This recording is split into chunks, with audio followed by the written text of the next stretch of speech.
Don Israel Quino, él es abogado constitucionalista. Vamos a hablar sobre la elección del defensor del pueblo. Don Israel, buen día, le saluda Marco Ibáñez junto a Rubén Atahuichi.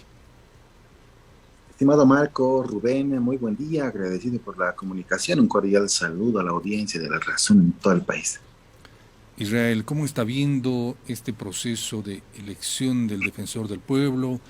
Eh, ¿No hay acuerdo? ¿Hay acuerdo? ¿Cuál es la vía de solución? ¿Cuál es el camino para elegir a este importante representante del pueblo?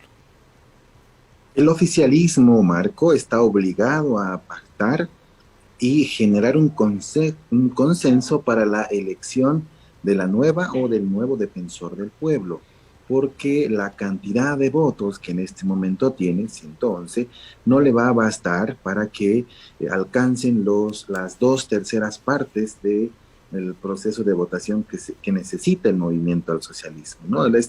Esos dos tercios es un mandato de la Constitución, el 220, la propia ley del defensor del pueblo 870, entre los artículos 10 y 11 exige que para la designación se requieren dos tercios y estos no los tiene el movimiento al socialismo. Así, el primer filtro del proceso de selección sea un filtro que solamente sea definido por la mayoría oficialista. Cuando pase esta lista de candidatos seleccionados ya al plenario, va a necesitar del voto tanto de comunidad ciudadana y de creemos, y si no logra consensuar un perfil, si no logra consensuar un potencial candidato, el proceso de elección de defensor del pueblo va a quedar sin efecto y vamos a continuar con un interinato en este cargo. Creo que hoy es un tiempo importante para reinstitucionalizar la Defensoría del Pueblo y que de cara a lo que viene de aquí en adelante, pues se deba contar con un nuevo o una nueva profesional en el área que pueda pues identificar, ¿no? Y proclamar, como dice la Constitución, en cuanto a la vigencia, promoción, difusión y cumplimiento de los derechos humanos, no solamente a nivel constitucional, sino a nivel convencional, y estos son los tratados internacionales en materia de derechos humanos, lo que implica por defecto que no tengan ninguna dependencia política y no le deban nada al oficialismo o al sistema propio de partidos. Entonces, este es un elemento transversal en el nuevo proceso de elección del defensor del pueblo, que no tenga que generar una factura política a la nueva autoridad elegida en la Defensoría del Pueblo y pueda mostrar un trabajo de reivindicación, defensa, cumplimiento, promoción y difusión de los derechos humanos en defensa de la sociedad, en defensa del pueblo, no de intereses políticos. ¿Qué pasa con los requisitos? La oposición observaba que los requisitos pueden ser un óbice, pueden beneficiar a uno u otro sector. ¿Cómo estás viendo esto? De los 18 requisitos mínimos de cumplimiento, que son los habilitantes, ¿no?, para participar del proceso, existe una segunda fase respecto a la selección en sí. Lo primero es preselección, luego es selección y finalmente la designación. En el cumplimiento de los requisitos mínimos habilitantes no hay mayores, de pronto, sorpresas, a pesar de lo que ha manifestado ya la agrupación ciudadana de comunidad ciudadana, entiendo, respecto al requisito no 15 sobre que los candidatos que hayan participado en algún proceso de ruptura constitucional estén inhabilitados. Esto no es nuevo, Marco. Ya en la convocatoria del año 2016, y la tengo aquí en mis manos, ¿no?, el requisito número 10, ¿no?, que establecía no haber participado o estar involucrado en actos de gobierno de facto, ¿no?, era un requisito que ya se puso en vigencia No es el nuevo año entonces. 2016. Uh-huh. No es un requisito nuevo, ¿no? Este año se está prácticamente rescatando gran parte de lo que ha ocurrido el año 2016. Ahora le han adherido unos requisitos vía Contraloría en cuanto a procesos disciplinarios y otros, pero la convocatoria es prácticamente, ¿no?, la misma en razón de lo anterior. Eran 13 requisitos el 2016, hoy son 5 requisitos más, pero son de requisitos de habilitación, no son requisitos que puedan siquiera puntuar o generarle una probabilidad de favorecimiento a cualquier postulante, ¿no? Luego de este requisito de habilitación, que son 18, entre ellos la edad, por ejemplo, alguien menor de 30 años no puede postular, ¿no? Hay algo que sí deberían modificar, Marco, ¿no? Y está en razón de la segunda fase, en la fase de selección. Lo primero es meritocracia, lo segundo es capacidad profesional y lo tercero es la entrevista. En cuanto a la meritocracia, uno puede avalar, ¿no?, la experiencia, los títulos académicos, el trabajo realizado con el activismo de los derechos humanos, ¿no? Pero de allí a lo segundo hay un paso muy importante. Y te comparto un dato, un técnico superior puede ser defensor del pueblo. Y no es que estemos generando algún elemento discriminador en razón de quien pueda postularse en estas circunstancias, pero creo yo que mínimamente el próximo o la próxima defensora o defensor del pueblo tiene mínimamente que tener una licenciatura de formación, ¿no? Este requisito de la segunda parte solo habla de un título profesional. Si este título profesional es un técnico superior, entonces lo habilitaría. Creo que eso sí debe ser modificado en la segunda parte. Y lo tercero, que es el examen oral. Esa entrevista de examen oral, pues va a ser también una posibilidad en la que el postulante va a poder, pues, defender, va a poder exponer, va a poder de pronto hacer conocer también su dominio y experticia en el área de defensa de los derechos humanos. Luego, si se vencieran estos dos requisitos, lo tercero ya es un elemento de decisión política, ¿no? Entre el sistema de partidos. No es solamente esta vez, a diferencia del año 2016 y luego la decisión del interinato, que lo va a hacer el oficialismo.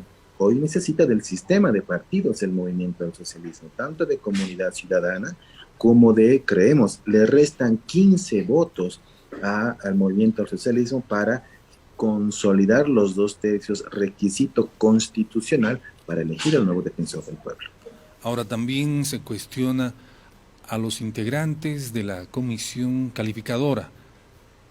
Esto también podría llegar a ser un óbice en el proceso de selección del defensor, ¿eh? Yo creo que esa observación a la forma de quienes reciban los expedientes, los sobres cerrados de los postulantes y la forma en la que puedan habilitar, o como le han denominado ellos, el filtro masista, no corresponde observar, porque la organización de la Comisión Mixta de Constitución tiene cuando menos 3 particularidades. La primera, que está a la cabeza de la Comisión de Constitución del Senado.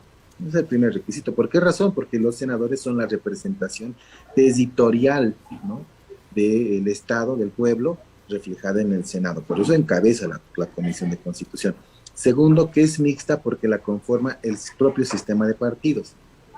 Si el sistema de partidos entre las mayorías y las minorías solo la componen 1 o 2 diputados de la oposición legislativa, es porque eso está proporcionalmente relacionado al porcentaje de votación que han obtenido. Y el tercer elemento, la decisión en la Comisión Mixta de Constitución respecto al primer filtro de habilitación de los nuevos postulantes debe ser simplemente por mayoría simple. ¿Por qué razón? No existe un requisito legal menos constitucional para que esta comisión apruebe vía 2/3. Si fuera ese el caso, Marco, estaríamos empantanados en todas las fases del proceso de selección del nuevo defensor del pueblo. Si los 2/3 estarían en la comisión mixta, ahí el primer proceso de empantanamiento. Digamos que los requisitos habilitantes se resuelven. Vamos al proceso de selección. ¿Qué pasa con la entrevista y el examen oral? Si este tercio de la comisión mixta cree que el postulante no ha habilitado, pero los otros 2/3 creen que sí, podrían volver a empantanar, ¿no? Yo creo que el filtro, por ello es también el requisito constitucional dispuesto en el 220 de nuestra ley fundamental, que solamente los 2/3 deben primar, no debe priorizarse en el momento en el que se elige, se designa al nuevo defensor. Ello tiene también una razón natural. Los diputados y los senadores son delegados de la soberanía del pueblo, son los electores quienes votaron por ellos, están representados en los diputados uninominales, plurinominales y los senadores, entonces tienen que votar a nombre del pueblo. Allí sí podría radicar hasta una decisión disidente respecto a un determinado perfil, pero en los otros procesos no, porque esos responden al propio procedimiento administrativo legislativo, ¿no? Entonces no corresponde observar la comisión. Sí debe primar los 2/3 para el proceso de elección del nuevo defensor del pueblo. En este proceso corresponde aplicar una veeduría social, como está planteando Comunidad Ciudadana. Las sesiones de la comisión mixta son públicas, ¿no? La veeduría de pronto de organizaciones civiles de la sociedad que han trabajado con los derechos humanos ya con una trayectoria muy importante en los últimos años, pueden participar, ¿no? Pueden observar de pronto el proceso de habilitación de los postulantes, inclusive el examen, ¿no? ¿Por qué razón, Marco? Porque después del proceso de habilitación de requisitos viene ¿no? De la fase de valoración. Sí. Primero, ¿qué experiencia tiene el postulante, ¿no? En cuanto a los derechos humanos? ¿Qué trabajo ha realizado?